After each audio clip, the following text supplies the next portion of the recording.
IPA. Baiklah, teori dalam pembelajaran IPA dibagi menjadi 4. Yang pertama yaitu teori belajar Piaget. Teori belajar Piaget juga terbagi menjadi 4, teman-teman. Yang pertama ada yaitu sensori motor pada anak usia 0-2 tahun. Nah, sensori motor pada anak usia 0-2 tahun ini, anak-anak belajar melalui indera dan tindakan fisik mereka. Contohnya, seperti anak-anak akan menangis jika ingin mendapatkan perhatian dari orang tuanya. Nah, selanjutnya yang kedua itu ada preoperasional pada anak usia 2-7 tahun. Nah, pada preoperasional ini, anak-anak mulai belajar menggunakan simbol-simbol. Nah, simbol-simbolnya itu seperti menggunakan simbol-simbol gambar dan simbol-simbol kata. Simbol-simbol tersebut, anak-anak dapat mempresentasikan objek dan konsep tersebut. Yang ketiga yaitu konkret operasional pada anak usia 7-11 tahun. Konkret operasional ini kemampuan berpikir logis anak mulai berkembang, di mana anak-anak akan mengetahui bahwa air bisa membeku, mencair, dan anak-anak juga bisa mengetahui bentuk warna dan tulisan serta huruf.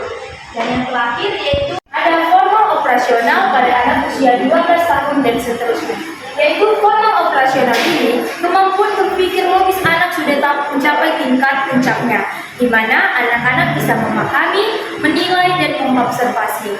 Baiklah, selanjutnya akan dijelaskan oleh teman saya. Saya akan melanjutkan yang kedua, yaitu teori belajar Brunner. Apa itu teori belajar Brunner? Teori belajar Brunner adalah teori belajar matematika yang terdiri dari 3 tahap, yaitu tahap enaktif, simbolik, dan ikonik.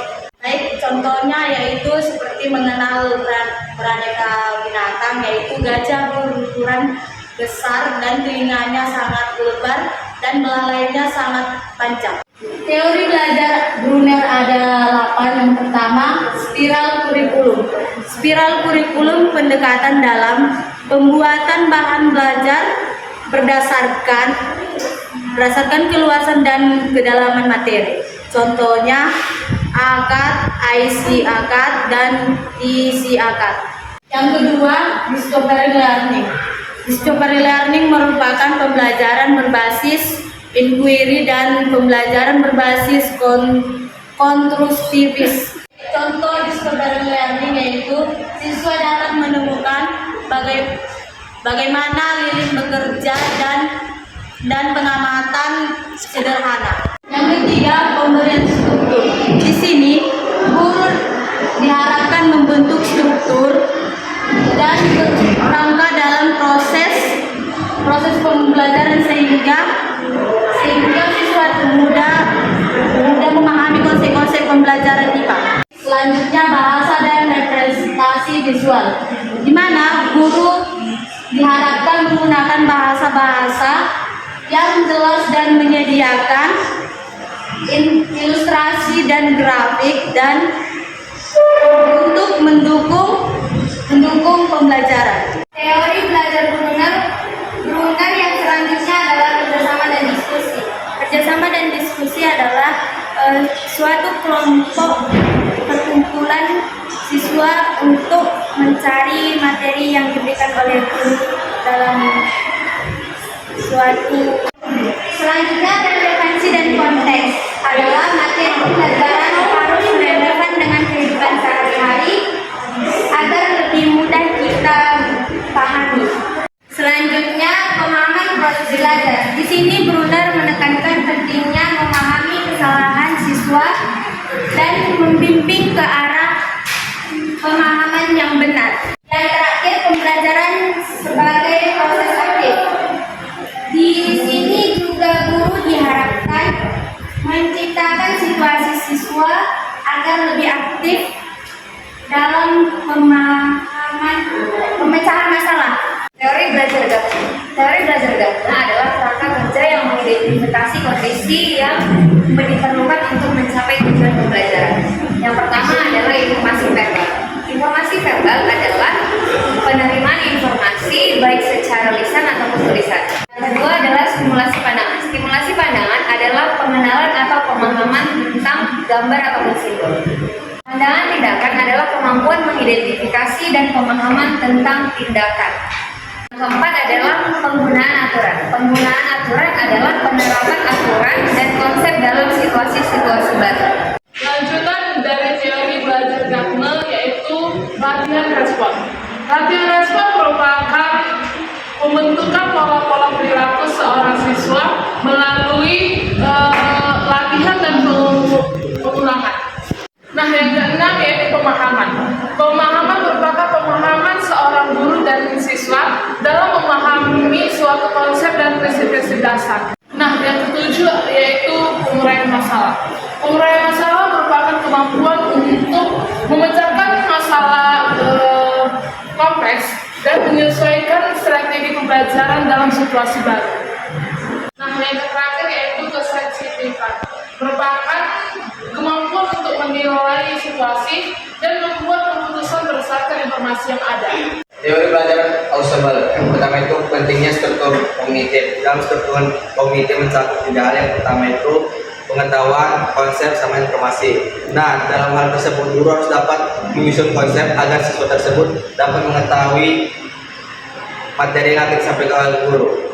Yang kedua itu advent organizer. Advent organizer adalah sebuah alat untuk memfasilitasi belajar agar siswa dapat mengaitkan informasi baru dengan pengetahuan yang sudah ada. Tiga itu alat belajar konseptual, yaitu pembelajaran efektif ketika individu dapat mengintegrasikan informasi baru ke struktur kognitif yang ada. Teori belajar Ausubel yaitu pentingnya pemahaman. Pentingnya pemahaman dapat menggolongkan dua jenis yaitu mekanis dan konseptual. Mekanis adalah proses melibatkan penghafalan, sedangkan konseptual memahami proses pengalaman. Dua substitusi memasukkan pemahaman baru dalam struktur kognitif yang sudah ada. Relevasi materi dapat dikembangkan dengan cara memasukkan informasi ke dalam struktur kognitif dan pengetahuan yang sebelumnya dan pengalaman seorang siswa. Peran guru sebagai fasilitator dan bertanggung jawab atas menyelesaikan dan memberikan informasi yang sudah ada yang diterapkan di dalam kelas. Baik, di sini saya akan menjelaskan perbedaan dari teori belajar Piaget dan teori belajar Brunner. Nah, teori belajar Piaget ini berfokus pada perkembangan kognitif anak dan bagaimana cara mereka menemukan pengetahuan berdasarkan interaksi sosial. Sedangkan teori belajar Brunner itu berfokus pada peran aktif individu untuk menemukan suatu pengetahuan melalui interaksi sosial dan pemahaman bahasa. Selanjutnya dari perbedaan teori belajar Piaget. Teori belajar Piaget itu menyajikan materi dengan cara memungkinkan anak menemukan pengetahuannya sendiri melalui eksplorasi dan pengalaman. Kalau teori belajar Brunner itu, guru itu sebagai fasilitator untuk membantu siswa menemukan pemahaman mereka melalui strategi pembelajaran yang sudah terstruktur. Yang selanjutnya itu perbedaan teori belajar Gardner dan teori belajar Ausubel. Kalau teori belajar Gardner itu merupakan proses pembelajaran yang berbasis conditioning dan tahapan-tahapan yang harus dilalui siswa untuk memperoleh pemahaman mereka dan pengetahuan mereka. Sedangkan teori belajar Ausubel. Teori belajar Ausubel ini berfokus pada pentingnya pengetahuan sebelumnya untuk dapat mengintegrasikan pengetahuan atau proses pembelajaran yang baru. Yang kedua dari perbedaan teori belajar Gardner dan teori belajar Ausubel. Kalau teori belajar Gardner ini mengedepankan atau menggunakan pendekatan yang terstruktur dan sistematis. Kemudian kalau teori belajar Ausubel yaitu mengedepankan pentingnya informasi baru pada pengetahuan siswa yang sudah ada.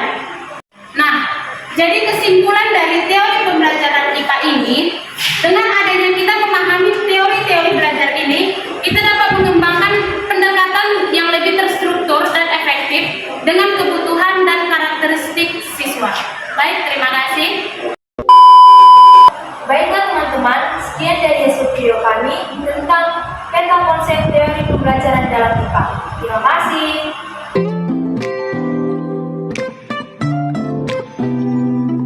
And my thoughts floating up to the ceiling.